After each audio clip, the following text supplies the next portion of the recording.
ಸಂಸತ್ನಲ್ಲಿ ವಿರೋಧ ಪಕ್ಷದ ನಾಯಕ ರಾಹುಲ್ ಗಾಂಧಿ ಸೋಮವಾರ ಬಿಜೆಪಿ ವಿರುದ್ಧ ವಾಗ್ದಾಳಿ ನಡೆಸಿದರು. ತಮ್ಮನ್ನು ತಾವು ಹಿಂದೂ ಎಂದು ಕರೆದುಕೊಳ್ಳುವವರು ಸದಾ ಹಿಂಸಾಚಾರದಲ್ಲಿ ತೊಡಗಿದ್ದಾರೆ ಎಂದಿದ್ದರು. ಪ್ರಧಾನಿ ನರೇಂದ್ರ ಮೋದಿ ಎದ್ದು ನಿಂತು ಈ ಹೇಳಿಕೆಯನ್ನು ಖಂಡಿಸುವ ಒಂದು ಪ್ರಯತ್ನವನ್ನು ಮಾಡಿದರು. ರಾಹುಲ್ ಗಾಂಧಿ ಹೇಳಿಕೆಯನ್ನು ಹಲವಾರು ಮಂದಿ ಸಮರ್ಥಿಸಿಕೊಂಡಿದ್ದಾರೆ. ರಾಹುಲ್ ಹೇಳಿದ್ದರಲ್ಲಿ ತಪ್ಪಿಲ್ಲ, ಅವರ ಭಾಷಣದಲ್ಲಿ ಹಿಂದೂ ಧರ್ಮವನ್ನು ಅವಮಾನಿಸಿದ್ದ ಎಂದು ಪ್ರಶ್ನೆ ಕೇಳುತ್ತಿದ್ದಾರೆ. ಇದೀಗ ಇದೇ ವಿಚಾರದ ಬಗ್ಗೆ ನಟ ಕಿಶೋರ್ ಪ್ರತಿಕ್ರಿಯಿಸಿದ್ದಾರೆ. ರಾಹುಲ್ ಗಾಂಧಿ ಭಾಷಣದ ವೇಳೆ ಪ್ರಧಾನಿ ಮೋದಿ ಎದ್ದು ನಿಂತು ಖಂಡಿಸಿದ ವಿಡಿಯೋ ತುಣುಕನ್ನು ಹಂಚಿಕೊಂಡು ಇನ್ಸ್ಟಾಗ್ರಾಂನಲ್ಲಿ ಪೋಸ್ಟ್ ಮಾಡಿದ್ದಾರೆ.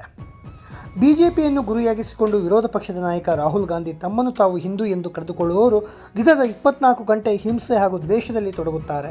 ಅವರು ಹಿಂದೂಗಳೇ ಅಲ್ಲ. ಹಿಂದೂ ಧರ್ಮ ಭಯ, ಸುಳ್ಳು ಹಾಗೂ ದ್ವೇಷವನ್ನು ಎಂದಿಗೂ ಹರಡುವುದಿಲ್ಲ ಎಂದರು. ಈ ವೇಳೆ ಪ್ರಧಾನಿ ಮೋದಿ ಎದ್ದು ನಿಂತು ರಾಹುಲ್ ಭಾಷಣವನ್ನು ತಡೆದು ಮಾತನಾಡಿದ್ದರು. ಇದು ಬಹಳ ಗಂಭೀರವಾದ ವಿಚಾರ.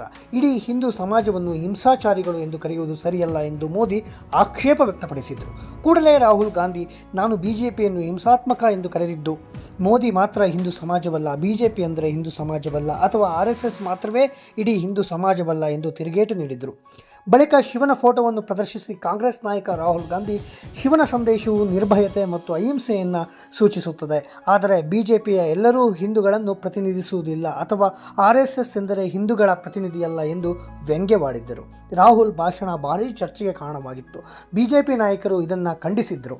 ಸದ್ಯ ನಟ ಕಿಶೋರ್ ಪೋಸ್ಟ್ ಮಾಡಿ ತನ್ನ ಅಯೋಗ್ಯತೆಯನ್ನು ಮುಚ್ಚಲು, ಇನ್ನೊಬ್ಬರನ್ನು ಕೀಳೆಂದು ತೋರಿಸಲು, ರಾಜಾರೋಷವಾಗಿ ಮಾತು ತಿರುಚುವ, ಹಸಿ ಸುಳ್ಳು ಹರಡುವ, ಅತ್ಯಂತ ಕೀಳು ಮಟ್ಟಕ್ಕೂ ಇಳಿಯಬಲ್ಲ ಘನತೆಹೀನ ನಾಚಿಕೆಗೇಡು ಸುಳ್ಳನೆಂದು ತನ್ನನ್ನು ತಾನು ತುಂಬಿದ ಸಭೆಯಲ್ಲಿ ಮತ್ತೆ ರುಜುವಾತು ಮಾಡಿಕೊಂಡ ಮೋದಿ, ಇದೆಂಥ ವಿಕೃತ ಮನಸ್ಥಿತಿ! ಸತ್ಯಕ್ಕೆ ಶಾಂತಿಗೆ ಹೆಸರಾದ ದೇಶಕ್ಕೆ ಎಂಥ ಪ್ರಧಾನಿ!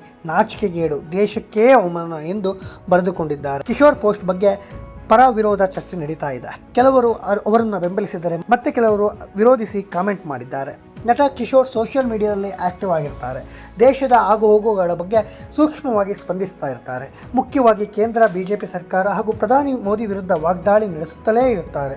ಇದೇ ಕಾರಣಕ್ಕೆ ಸಾಕಷ್ಟು ವಿರೋಧ ಎದುರಿಸ್ತಾ ಬರುತ್ತಿದ್ದಾರೆ. ಹಿಂದೆ ಕಿಶೋರ್ ಟ್ವಿಟರ್ ಅಕೌಂಟ್ ಕೂಡ ಸಸ್ಪೆಂಡ್ ಆಗಿತ್ತು. ಬಳಿಕ ಇನ್ಸ್ಟಾಗ್ರಾಂನಲ್ಲಿ ಅವರು ಹೆಚ್ಚು ಸಕ್ರಿಯರಾದರು.